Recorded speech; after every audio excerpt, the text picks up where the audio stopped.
ਇਹਦਾ ਨਫਾ 5 ਸਾਲ ਤੋਂ ਬਾਅਦ ਸ਼ੁਰੂ। ਜਿਹੜਾ ਕਿ ਸਾਲ ਬਾਅਦ ਮੈਂ ਨਫਾ ਲੈ ਲਾਂ ਉਹ ਡਿਸਾਲਟ ਹੋ ਕੇ ਭੱਜ ਜਾਂਦਾ। ਬਿਜ਼ਨਸਮੈਨ ਦਾ ਕੰਮ ਹੀ ਨਹੀਂ। ਬਿਜ਼ਨਸਮੈਨ ਤੇ ਸ਼ਾਮ ਨੂੰ ਕੈਲਕੂਲੇਟਰ ਮਾਰਦਾ ਜੀ ਕੀ ਲਿਆ ਤੇ ਕੀ ਦਿੱਤਾ ਤੇ ਕੀ ਨਿਕਲਿਆ। ਮਾਲ ਦਾ ਨਫਾ 5 ਸਾਲ ਤੋਂ ਬਾਅਦ ਸ਼ੁਰੂ ਹੁੰਦਾ। ਉਹਨੇ ਚਿਰ ਸਬਰ ਨਹੀਂ ਕਰਦਾ, 2 ਸਾਲ ਬਾਅਦ ਜਿਹੜਾ ਸਾਰੇ ਨਿਲਾਮ ਕਰ ਦਿੰਦਾ ਉਹ ਸਾਰਾ ਅੱਧੀ ਕੀਮਤ ਉੱਤੇ।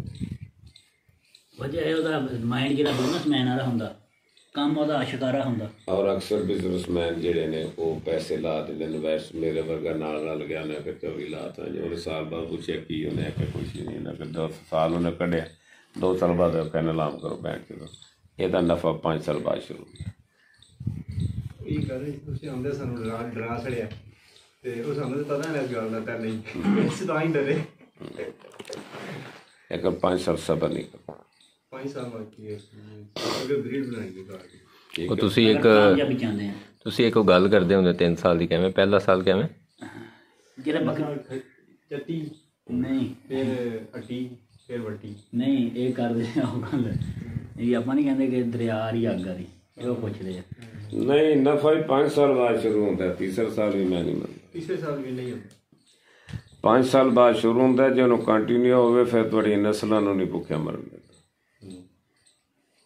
ਫਿਰ ਉਹ ਬਰੀਡ ਡਿਵੈਲਪ ਹੋ ਜਾਂਦੀ, ਬਰੀਡ ਦੀ ਵੈਲਿਊ ਹੋ ਜਾਂਦੀ, ਬਰੀਡ ਵੀ ਡਿਵੈਲਪ ਹੋ ਜਾਂਦੀ, ਤੁਹਾਡਾ ਨਾਮ ਵੀ ਚੱਲ ਪੈਂਦਾ, ਬ੍ਰਾਂਡ ਵੀ ਬਣ ਜਾਂਦਾ, ਨਾਮ ਵਿਕਦਾ ਤੁਹਾਡਾ। ਠੀਕ ਹੋ ਗਿਆ। ਤੇ ਮੈਂ ਸੌਕੀ ਮੱਲੀਆਂ ਗਿਆ ਸਾਂ ਜੀ। ਮੈਂ ਤੁਹਾਨੂੰ ਬਾਤ ਸੁਣਾਇਆ ਜੀ। ਸੌਕੀ ਮੱਲੀਆਂ ਸਰਦਾਰ ਡੋਗਰ ਸੀ ਇੱਕ, ਉਹਦੀਆਂ ਗਾਵਾਂ ਮੰਡੀ ਤੇ ਨਮਾਇਸ਼ 'ਚ ਫਸਟ ਆਉਂਦੀਆਂ ਸਨ। ਐਵੇਂ ਤੇਰੇ ਵਰਗਾ ਦੋਸਤ ਸੀ, ਐਵੇਂ ਜਿਵੇਂ ਰਲੇ ਐਵੇਂ ਉਹਦਾ ਵੀ ਗੱਡੀ ਛੜੀ ਚੰਗੀ ਉਹਨੇ ਕਰੋੜ ਦੀ ਰੱਖੀ ਸੀ। ਅਸੀਂ ਉਹਦੇ 'ਤੇ ਚੜ੍ਹੇ, ਉੱਥੇ ਟੁਰ ਗਏ। ਜਦੋਂ ਉਹਦੇ ਗਏ ਤਾਂ ਐਵੇਂ ਛਪਰਾ ਜਿਹਾ ਬਣਾਇਆ ਸੀ ਅਤੇ ਉਹਦੇ ਥੱਲੇ ਉਹ ਬੰਦਾ ਬੈਠਾ ਸੀ। ਉਹ ਦੇਸੀ ਪੱਠੇ ਦੇ ਮੂੜੇ ਲੈ ਕੇ ਟੁੱਟੇ ਜੇ ਅਤੇ ਹੁੱਕਾ ਭੈੜਾ ਜਿਹਾ ਸੀ ਉਹਦੇ ਕੋਲ। ਅਤੇ ਐਨਕ ਉਹਨੇ ਪਾਈ ਸੀ ਮੋਟੇ ਸ਼ੀਸ਼ਿਆਂ ਵਾਲੀ, ਅਤੇ ਰੱਸੀ ਨਾਲ ਪਿੱਛੋਂ ਬੱਧੀ ਸੀ। ਸਾਡੇ ਕੋਲ ਇੱਕ ਬੁੱਢਾ ਬਖਸ਼ੂ ਮੁਸੱਲੀ ਹੁੰਦਾ ਸੀ ਅਤੇ ਉਵੇਂ ਦਾ ਕਾਲਾ ਜਿਹਾ। ਅਤੇ ਇੰਜ ਮੈਂ ਇਹਨੂੰ ਆਖਿਆ ਕਿ ਬੁੱਢਾ ਮੁਸੱਲੀ ਪੁਰਾਣਾ ਇਹਨਾਂ ਦਾ ਪਿਓ ਦਾਦੇ ਦਾ, ਅਤੇ ਉਹ ਬੈਠਾ ਹੈ। ਅਸਾਂ ਤਾਂ ਇੱਥੇ ਬੜੇ ਰੋਹਬ ਨਾਲ ਤੁਹਾਨੂੰ ਆਖਿਆ ਓਏ ਸਰਦਾਰ ਡੋਗਰ ਕਿੱਥੇ ਹੈ? ਅਸੀਂ ਆਖਿਆ ਸਰਦਾਰ ਪਹਿਲਾ ਨਾਂ ਹੈ, ਦੂਜਾ ਡੋਗਰ। ਉਹ ਕੋਈ ਬਲਾ ਮੁੱਛਾਂ ਮੱਛਾਂ ਹੋਣੀਆਂ ਨੇ, ਅਸੀਂ ਤਾਂ ਬਲਾ ਪੱਗੂ ਹੋਣਾ। ਉਹਨੇ ਹੁੱਕਾ ਦਾ ਸੂਟਾ ਛਿੱਕ ਕੇ ਤੇ ਬੜੇ ਆਰਾਮ ਨਾਲ ਆਖਿਆ ਮੈਂ ਹੀ। ਅੱਧੀ ਹਵਾ ਤਾਂ ਸਾਡੀ ਉੱਥੇ ਨਿਕਲੀ। ਉਹਨੂੰ ਪੁੱਛਿਆ ਇਹ ਫਾਰਮ ਕਿਵੇਂ ਬਣਾਇਆ ਜੀ? ਬਹੁਤ ਘੱਟ ਬੋਲਦਾ ਸੀ। ਉਹਨੇ 2-3 ਸੂਟੇ ਉੱਕੇ ਨੂੰ ਮਾਰ ਕੇ ਇਤਮਾਨ ਨਾਲ ਆਖਿਆ ਇਹ ਉਹਨੇ ਬਣਾਇਆ। ਸੁਭਾਨ ਅੱਲਾਹ, ਕੀ ਬਾਤ। ਮੇਰੀ ਉਹਦੀ ਮੁਲਾਕਾਤ ਹੋਈ 2005 ਵਿੱਚ। ਉਹਨੇ ਆਖਿਆ 1985 ਵਿੱਚ ਮੈਂ ਦੁੱਧ ਵੇਚਦਾ ਸਾਂ ਸਾਈਕਲ 'ਤੇ। ਦੁੱਧ ਲੈਂਦਾ ਹਾਂ ਜਾ ਕੇ ਜ਼ਿਮੀਂਦਾਰਾਂ ਕੋਲ ਜਾ ਕੇ ਡੱਬਿਆਂ 'ਚ ਪਾ ਕੇ ਸਾਈਕਲ 'ਤੇ ਵੇਚਦਾ ਹਾਂ। ਮੈਨੂੰ ਇਤਨਾ ਸ਼ੌਕ ਸੀ ਨਾ ਕਿ ਕੋਈ ਮੇਰੀ ਵੀ ਗਾਂ ਹੋਵੇ। ਮੈਂ ਪੈਸੇ ਇਕੱਠੇ ਕੁੱਠੇ ਕਰਕੇ ਇੱਕ ਦੇਸੀ ਵੱਛੀ ਲੈ ਲਈ। ਉਹਨੂੰ ਮੈਂ ਬੜੇ ਸ਼ੌਕ ਨਾਲ ਪਾਲਿਆ। ਉਹਨੂੰ ਮੈਂ ਟੀਕਾ ਲਵਾਇਆ। ਉਹਨੇ ਵੱਛੀ ਦੇ ਦਿੱਤੀ ਕਰਾਸ। ਇਹ ਸਾਰਾ ਫਾਰਮ ਉਸ ਵੱਛੀ ਵਿੱਚ ਹੋਇਆ। 20 ਸਾਲ ਦੇ ਵਿੱਚ ਦੀ ਬਰਾਗਰਸ ਵੇਚੀਆਂ ਕਿੰਨੀਆਂ ਨਹੀਂ। ਉਹਨੇ ਆਖਿਆ 40 ਗਾਵਾਂ ਮੇਰੇ ਕੋਲ ਦੁਬਈ ਵਾਲੇ ਲੈ ਗਏ ਸਨ ਇਕੱਠੀਆਂ, ਅਤੇ 40 ਨਵਾਜ਼ ਸ਼ਰੀਫ ਲੈ ਗਏ ਸੀ।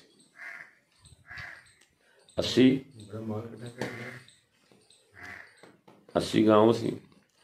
ਉਹਨੇ ਆਖਿਆ ਇਸ ਤੋਂ ਇਲਾਵਾ ਮੇਰਾ ਨਾਮ ਵਿਕਦਾ,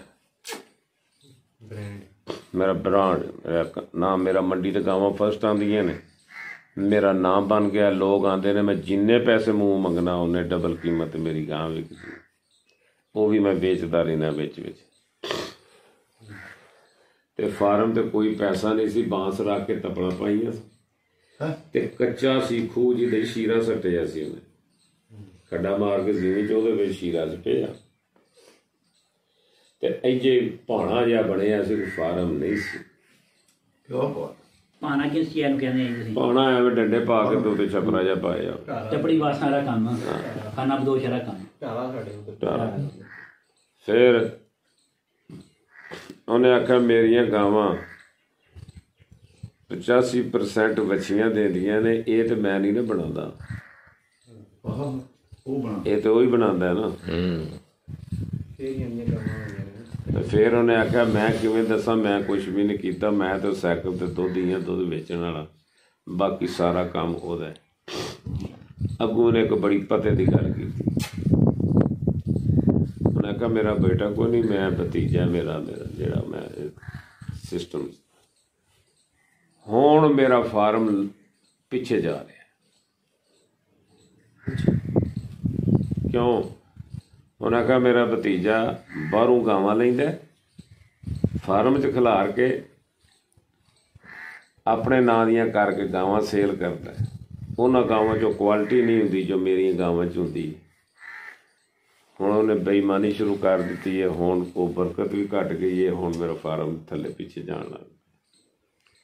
ਬੜਾ ਸਾਫ਼ ਹੋ ਜਾਵੇ।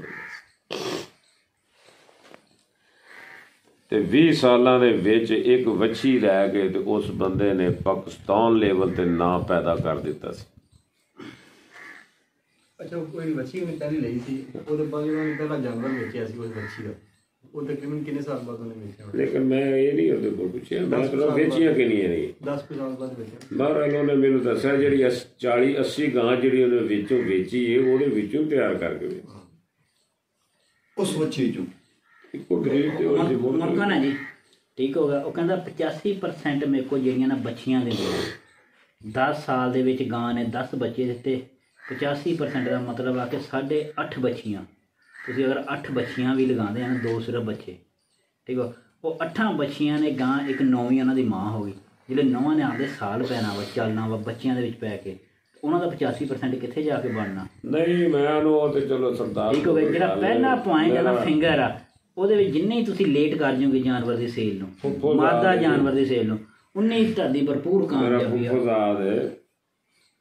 ਉਹਨੂੰ ਇਹਨਾਂ ਉੱਥੇ ਮਾਰ ਬੈਠਣ ਗਾਂ 'ਚ ਉਹ ਵੱਛੀ ਇੱਕ ਐਡੀ ਤੇ ਮਰਦੀ ਸੀ ਪਈ ਕਮਜ਼ੋਰ ਦੀ। ਉਹਨੇ ਆਖਿਆ ਯਾਰ ਚੌਧਰੀ ਤਰ੍ਹਾਂ ਵੱਢ ਛੜ ਚਲਾਨੇ ਕਰਨੀ ਆ ਤੇ ਲੈ ਜਾ, ਇਹ ਮਰਦੀ ਇਲਾਜ ਕਰਾਈ ਜੇ ਬਚ ਗਈ ਤੇ ਉਹ ਖੋਤੀ ਰੇੜੀ ਤੇ ਲੱਦੀ ਤੋਂ ਲੈ ਕਰ। ਉਹਨਾਂ ਦਾ ਇਲਾਜ ਲੂਜ ਕੀਤਾ, ਕੋਈ ਵੱਡਾ ਛੱਡਾ ਪਾਇਆ, ਤਿਆਰ ਹੋ ਗਈ। ਉਹਨੂੰ ਟੀਕੇ ਲਵਾਉਣ ਲੱਗ ਪਏ। ਹਰ ਸਾਲ ਹਰ ਰੇਸ ਹੁੰਦੀ। ਉਸ ਵੱਛੀ ਵਿੱਚੋਂ ਇਸ ਵੇਲੇ ਮੇਰਾ ਅੰਦਾਜ਼ਾ ਆਦਾ ਕਿ 40 ਗਾਂ ਉਹਦੇ ਕੋਲ ਖਲੋਤੀ ਹੈ ਤੇ 40 ਉਹਨੇ ਵੇਚ ਲਈ। ਉਹਨੂੰ 10-15 ਸਾਲ 12 ਸਾਲ ਹੋ ਗਏ। ਐਵੇਂ ਸਮਝਦੇ। ਇਸ ਵਾਸਤੇ ਇਹਦੇ ਵਿੱਚ ਜਿਹੜਾ ਬੰਦਾ ਸਬਰ ਕਰ ਸਕਦਾ, ਥੋੜ੍ਹੀ ਇਨਵੈਸਟਮੈਂਟ ਉਹਦੇ ਵਿੱਚੋਂ ਕਮਾ ਕੇ ਉਹ ਉੱਤੇ ਚਲੀ ਜਾਂਦੀ, ਲੈ ਜਾਂਦੀ ਕਿਤੇ ਦਾ ਕਿਤੇ। ਇੱਕ ਗਾਂ ਤੋਂ ਛੇੜ ਬਣ ਜਾਂਦਾ ਜੀ ਜੇ ਉਹਨੂੰ ਸਬਰ ਕਰੇ।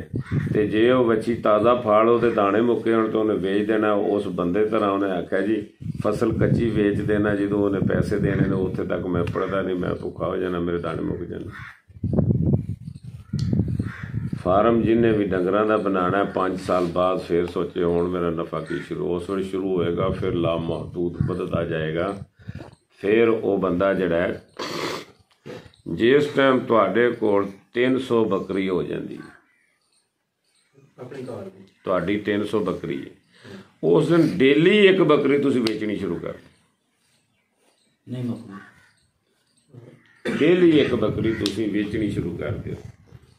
ਉਹ ਤੁਹਾਡੇ ਕੋਲ ਇੰਨਾ ਕੁ ਫਿਰ ਉਹਦਾ ਚੱਲ ਜਾਂਦਾ ਕਿ ਉਹ ਤੁਹਾਡੇ ਕੋਲ ਮੁੱਕਦੀ ਨਹੀਂ ਮੁੱਕਦੀ। 300 ਬੱਕਰੀ ਮਤਲਬ ਜੀ 500 ਬੱਚਾ, ਠੀਕ ਹੋ ਗਿਆ। ਤੁਹਾਡਾ ਫਿੰਗਰ ਅਸੀਂ ਸਾਲ ਦਾ ਜਾਨਵਰ ਵੇਚਣਾ ਵਾ ਜਾਂ 2 ਸਾਲ ਦਾ ਵੇਚਣਾ ਵਾ, ਤੇ ਉਹ ਤੁਹਾਡੇ ਕੋਲ ਸਟਾਕ ਹੀ ਇੰਨਾ ਹੋ ਜਾਣਾ ਵਾ ਕਿ ਤੁਸੀਂ ਰੋਜ਼ ਜਾਨਵਰ ਇੱਕ ਵੇਚਣਾ। ਰੋਜ਼ ਤੁਸੀਂ ਇਸ ਵਕਤ ਮੈਕਸੀਮਮ 20,000 ਦਾ 25,000 ਦਾ ਜਾਨਵਰ ਦੇ ਰਹੇ ਹੋ ਸਾਲ ਦਾ, ਤੁਸੀਂ ਤੱਕ ਮੁੱਕਣਾ ਹੈਗਾ। 365 ਦੇਣਾ, 500 ਜਾਨਵਰ ਆ ਰਿਹਾ ਤੁਹਾਡੇ ਕੋਲ। ਪ੍ਰੋਬਲਮ 2 ਚੀਜ਼ਾਂ ਇਹ ਲੋਕ ਸਮਝਦੇ ਨੇ। ਇਨਸਾਨ ਉਸ ਵੇਲੇ ਮੇਲ ਛੋੜਦੇ ਨੇ ਬੱਕਰੀਆਂ ਦਾ ਜਦੋਂ ਉਦੋਂ ਸੁਣਦੇ ਨੇ ਸੂਣੀਆਂ ਕਿਸ ਮੌਸਮ 'ਚ ਨੇ।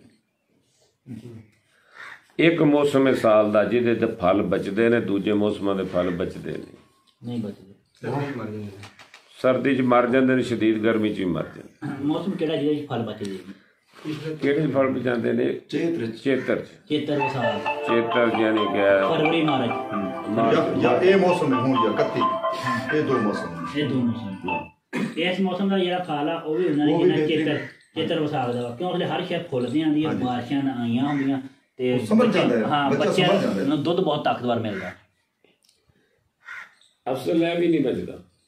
ਸਰ ਇਹ ਠੀਕ ਹੈ, ਇਹ ਮੌਸਮ ਵੀ ਜਿਹੜੇ ਹੁਣ ਬੱਚੇ ਜੰਮੇ ਪਏ ਨੇ ਨਾ ਬੱਕਰੇ ਦੇ, ਮੌਸਮ ਠੀਕ ਹੈ, ਬਿਲਕੁਲ ਬਚਦੇ ਪਏ ਨੇ, ਠੀਕ ਠਾਕ। ਇਹ ਵੀ ਮੈਂ ਤੁਹਾਨੂੰ ਦੱਸ ਦਿੰਦਾ, ਜਿਹੜਾ ਤੁਸੀਂ ਇਸ ਮੌਸਮ ਦੇ ਵਿੱਚ ਬੱਚਾ ਲੈਣਾ ਹੈ ਨਾ, ਹਾਂਜੀ, ਉਹਦਾ ਤੇ ਜਿਹੜਾ ਤੁਸੀਂ ਚੇਤਰ ਵਿਸਾਖ ਦਾ ਮੌਸਮ ਕਹਿ ਰਹੇ ਆ, ਉਹ ਜ਼ਿਆਦਾ ਬੈਸਟ ਹੈ, ਉਹ ਗਰੋਥ ਦੇਖੋ ਕਿਹੜਾ ਜ਼ਿਆਦਾ ਕਰਦਾ, ਉਹ ਜ਼ਿਆਦਾ ਕਰਦਾ। ਠੀਕ ਹੋ ਗਿਆ। ਫਿਰ ਬੱਚਾ ਬਿਮਾਰ ਕਿਹੜਾ ਨਹੀਂ ਹੁੰਦਾ ਲਾਈਫ ਟਾਈਮ। ਇੱਕ ਬਾਤ ਸੁਣ ਲਓ, ਅਗਰ ਤੁਸੀਂ ਸਾਨੂੰ 1000 ਜਾਨਵਰ ਦੱਸ ਰਹੇ ਆ ਨਾ, ਅਗਰ 1000 ਜਾਨਵਰਾਂ ਦੇ ਜਾਨਵਰ ਬਿਮਾਰ ਹੁੰਦੇ ਹੋਣ, ਠੀਕ ਹੋ ਗਿਆ, ਤੇ 2 ਮਹੀਨਿਆਂ ਬਾਅਦ ਇੱਕ ਜਾਨਵਰ ਬਿਮਾਰ ਲਾਈ ਤੇ ਡੇਲੀ ਦੇ ਹੁੰਦੇ 30 ਜਾਨਵਰ ਬਿਮਾਰ ਹੁੰਦੇ ਆ, ਫਿਰ ਹੀ 1000 ਦਾ ਫਿੰਗਰ 2 ਮਹੀਨੇ 'ਚ ਪੂਰਾ ਹੁੰਦਾ। ਇਸੇ ਤਰ੍ਹਾਂ ਹੀ ਨਹੀਂ, ਉਹਨਾਂ ਦੇ ਜਾਨਵਰ ਉਸ ਟਾਈਮ ਬਿਮਾਰ ਹੋਣਾ ਜਿਹੜੇ ਉਹਦਾ ਐਂਡ ਹੋ ਗਿਆ, ਵਰਨਾ ਬਿਮਾਰ ਹੀ ਕੋਈ ਨਹੀਂ।